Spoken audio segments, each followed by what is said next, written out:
Hello, welcome to Driver's Seat and to the Hyundai i10. Now, first introduced in 2007, it was replaced in 2013 for the second generation model, which this is a facelifted version of, all ready for 2017. Now, it gets a cascading grille and new bumpers to the front, while at the back it gets a new bumper and these redesigned, more modern taillights. While the improvements aren't only skin deep, there's a revised steering setup so it's quicker to respond. The suspension's been fettled so it's more comfortable and less noisy. There's also new technology including lane departure warning and advanced collision warning. Under the bonnet you get to choose from 3 petrol engines, whilst there's 5 trim levels. So prices for the i10 kick off at £8,995 and rise up to £13,110. We're testing the 1 litre 3-cylinder Kappa engine with a 5-speed manual gearbox in SE trim. So SE trim means you get electric windows all round, electric and heated door mirrors. There's the multifunctional steering wheel, Bluetooth, DAB radio and air conditioning, which is all pretty impressive. There's also USB and auxiliary connectors. It doesn't have the modern day infotainment touchscreen system, but that's to keep the cost down as this is just £10,500. To get comfortable, I've got a pump lever at the side and there's a second lever to adjust my backrest. The steering wheel adjusts for just tilt and not reach, so some people will struggle to get comfortable.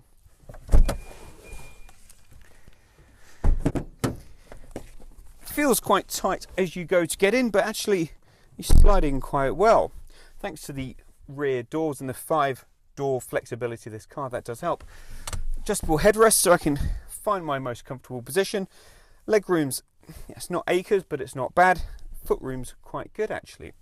Headroom's decent enough, so most people should be able to get comfortable in here, at least for a short journey. There's some storage in the side door, whilst the small transmission tunnel, or tunnel in the middle, is pretty low, so you should be able to get 5 across quite comfortably indeed. But do remember that the Blue Edition to save weight only has 2 seats in the back, so if you're expecting to buy a 5-seater and go for the more economical Blue Edition, you're going to be in trouble. And the boot's not bad actually. It's comparable with its peers, with only the Ford Ka Plus outdoing it by about 10 litres on capacity. What's not great though is my box fits in there fine, but I struggle to get it out, so I've actually got to move the parcel shelf to get it out, and it's not that big a box really. There's a little bit of underfloor storage. Shape's not bad, a little bit of a high lip, but for a Super Mini, not too bad at all. Those 3 engines I mentioned, really there's only 2.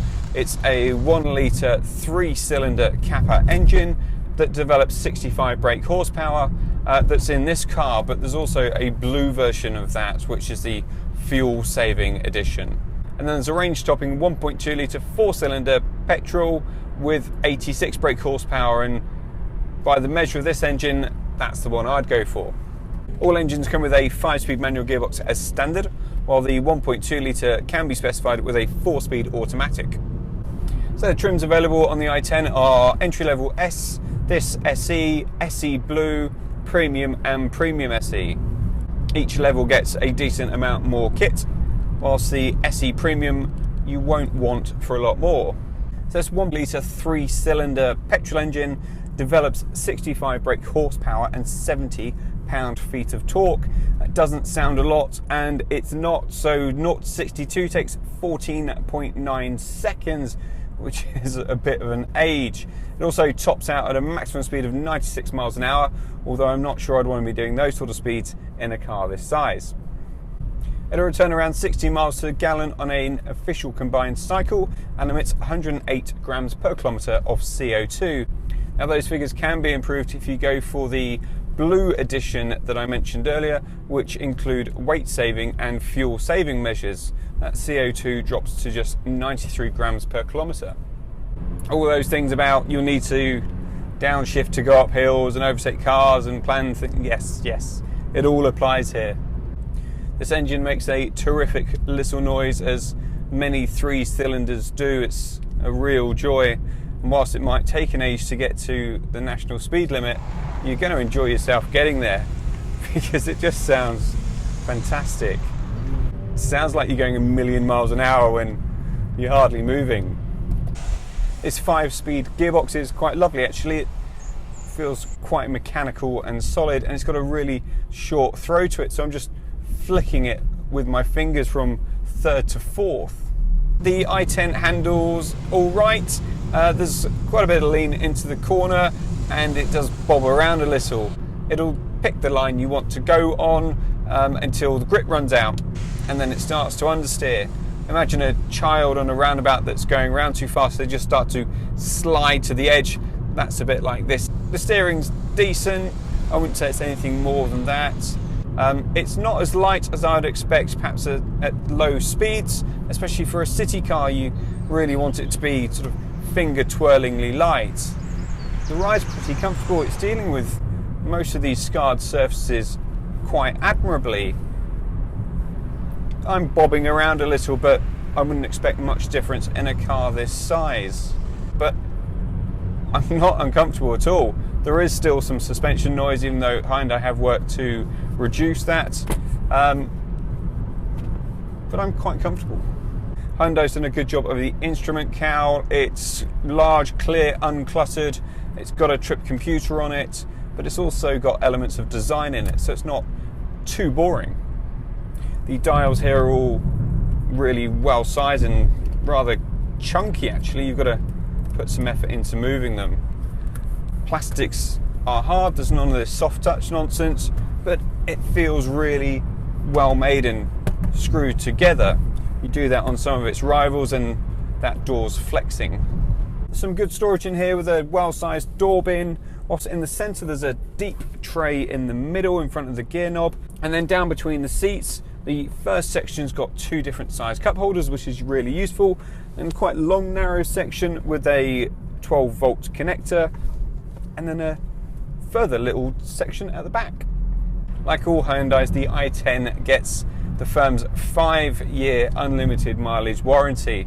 What you may not know though, it gets free 5-year health checks and 5 years roadside assistance, which in a car priced this keenly is really impressive.